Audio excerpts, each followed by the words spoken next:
Hey guys, Eric here. It's day 2 of our Hard 31 challenge.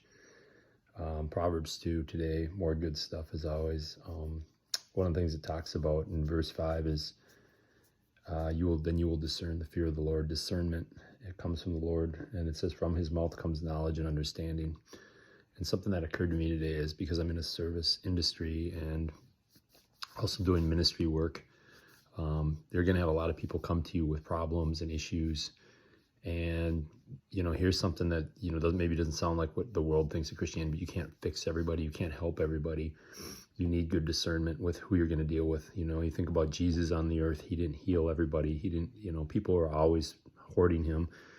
He had discernment from the Father. And that's what we need too, is because I think in this world too, a lot of times, especially if you're in a service type industry or type role, you're going to get people coming to you, and every time people come to you, what they can do is they can kind of drain your emotional energy, and you have to be very discerning, and that's where you get the wisdom from the Lord about who you work with and who you help, because you can't help everybody or you're going to be burned out. And I'm just speaking of this as a trainer and somebody who's done ministry work, and you have to make sure you're protecting your own self, and it says in verse 7, he stores up sound wisdom for the upright. So if you're following God, you're going to get that wisdom to make better decisions on where to put your energy and time, because there are people out there that are energy vampires.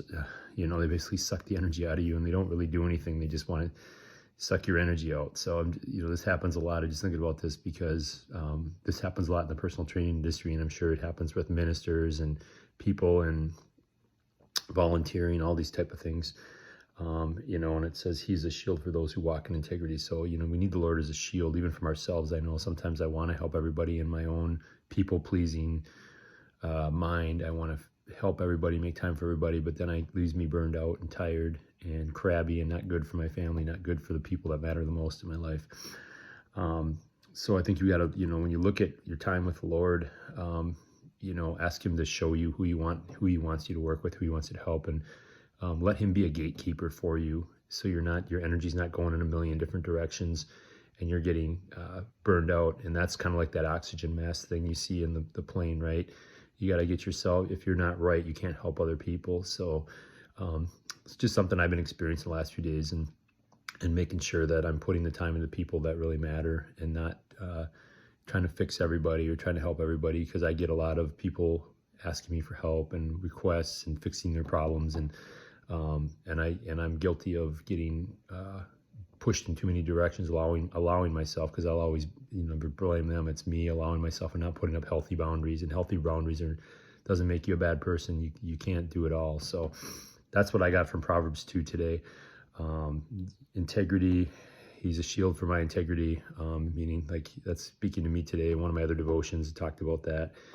Also, just making sure you have good discernment as where you're putting your time, where you're putting your energy, because I think we've all probably put time into somebody or something, and we thought it was a good idea, but we didn't check with the Lord first, and we ended up wasting a lot of time and energy on something that was kind of a worthless pursuit, or a person that wasn't really serious about making changes. They just wanted to complain or whatever. So I hope you guys get what that means. But I think that's one of the things I got to get back to too, just a confession time, is I've been just too much people pleasing and too much different directions. That's why it's good to do these Proverbs.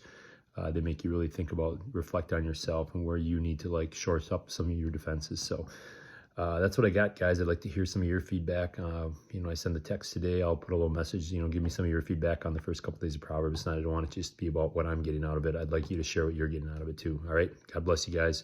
Keep it going. Have a good day.